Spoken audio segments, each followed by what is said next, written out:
மனத திடமாக்கக்கூடிய நிறைய பயிற்சிகள் இருக்கு.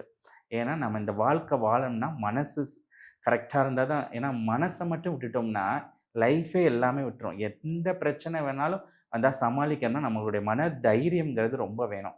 இந்த மன தைரியம் இல்லைன்னா, நம்மனால எதுவுமே சமாளிக்க முடியாது. ஒரு பிரச்சனை ஒரு வீட்ல ஒரு டிசீஸ் வந்தா கூட, அப்படியே உடைஞ்சு போய் உட்காந்துருவோம். ஒரு ப்ராப்ளம் வந்தா கூட, அப்படியே பயந்து போயி, இது எப்படி சமாளிப்போம்ன்னு திணறிருவோம். அப்ப இதெல்லாம் வராம இருக்குமானா முடியாது. நம்ம இந்த பாடியில, இந்த உயிர்ல, இந்த யுகத்தில இருக்கிற வரைக்கும் பிரச்சனைகள் இருக்கும். அந்த பிரச்சனைகள்ல சவால்களா பார்க்குற அளவுக்கு மனது பக்குவப்படுத்தணும்.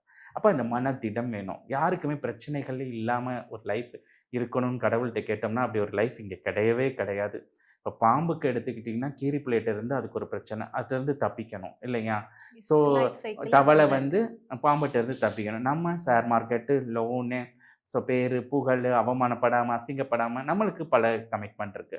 அப்போ ஒவ்வொரு நாளும் இந்த பிரச்சனைகள் வரும்போது, அத பார்க்கக்கூடிய அந்த கண்ணோட்டத்த சேஞ்ச் பண்ணிட்டாலே ஸ்ட்ரெஸ் குறைஞ்சிரும்.